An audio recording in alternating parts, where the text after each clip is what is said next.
Oscar-winning character actor Martin Landau was born on June 20, 1928 in Brooklyn, New York. At age 17, he was hired by the New York Daily News as a staff cartoonist and illustrator. In his 5 years on the paper, he served as the illustrator for Billy Rose's Pitching Horseshoes column. He also worked for cartoonist Gus Edson on The Gumps comic strip.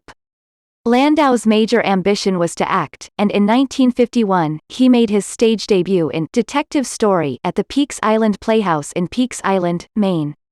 He made his off-Broadway debut that year in First Love. Landau was one of 2,000 applicants who auditioned for Lee Strasberg's Actors Studio in 1955. Only he and Steve McQueen were accepted. Landau was a friend of James Dean, and McQueen, in a conversation with Landau, mentioned that he knew Dean and had met Landau. When Landau asked where they had met, McQueen informed him he had seen Landau riding into the New York City garage where he worked as a mechanic on the back of Dean's motorcycle. He acted during the mid-1950s in the television anthologies Playhouse 90 (1956), Studio One in Hollywood 1948, the Philco Goodyear Television Playhouse 1948, Kraft Theater 1947, Goodyear Playhouse 1951, and Omnibus 1952.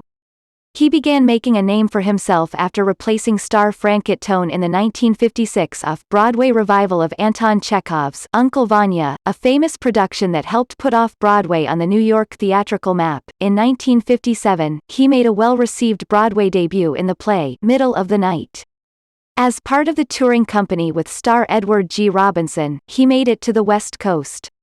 He made his movie debut in Pork Chop Hill 1959, but scored on film as the heavy in Alfred Hitchcock's classic thriller North by Northwest 1959, in which he was shot on top of Mount Rushmore while sadistically stepping on the fingers of Cary Grant, who was holding on for dear life to the cliff face.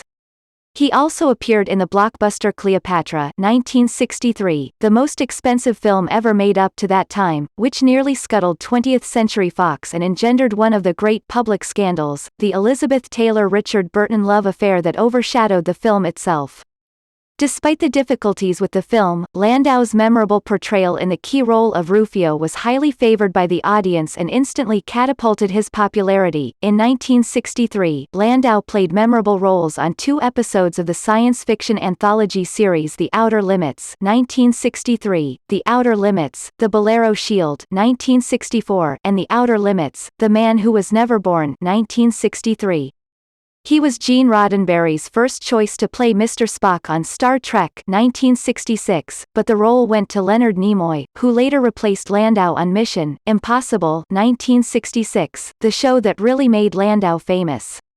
He originally was not meant to be a regular on the series, which co-starred his wife Barbara Bain, whom he had married in 1957. His character, role in hand, was supposed to make occasional, though recurring appearances, on Mission Impossible 1966, but when the producers had problems with star Stephen Hill, Landau was used to take up the slack. Landau's characterization was so well received and so popular with the audience that he was made a regular. Landau received Emmy nominations as Outstanding Lead Actor in a Drama Series for each of the 3 seasons he appeared. In 1968, he won the Golden Globe Award as Best Male TV Star. Eventually, he quit the series in 1969 after a salary dispute when the new star, Peter Graves, was given a contract that paid him more than Landau, whose own contract stated he would have parity with any other actor on the show who made more than he did. The producers refused to budge, and he and Bain, who had become the first actress in the history of television to be awarded 3 consecutive Emmy Awards 1967–69 while on the show, left the series, ostensibly to pursue careers in the movies. The move actually held back their careers, and Mission Impossible 1966 went on for another 4 years with other actors. Landau appeared in support of Sidney Poitier in They Call Me Mr. Tibbs. 1970, the less successful sequel to the Oscar-winning In the Heat of the Night 1967, but it did not generate more work of a similar caliber. He starred in the television movie Welcome Home, Johnny Bristol 1972, on CBS, playing a prisoner of war returning to the United States from Vietnam. The following year, he shot a pilot for NBC for a proposed show, Savage.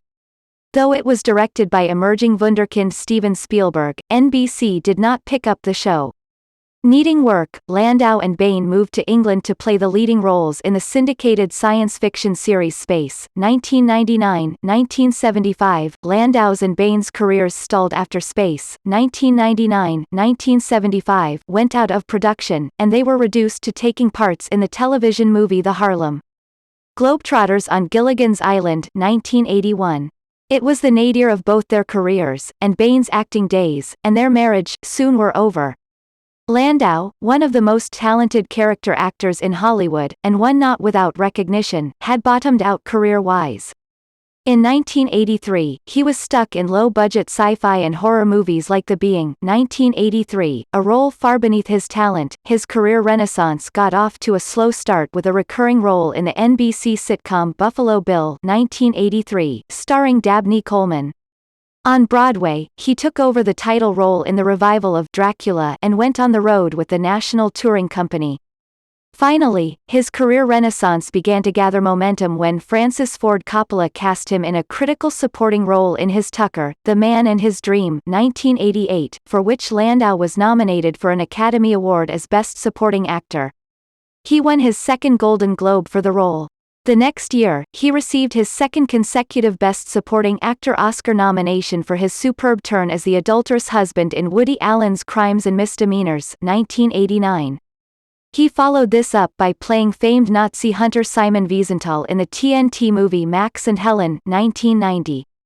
However, the summit of his post-Mission Impossible career was about to be scaled. He portrayed Bela Lugosi in Tim Burton's biopic Ed Wood. 1994, and won glowing reviews.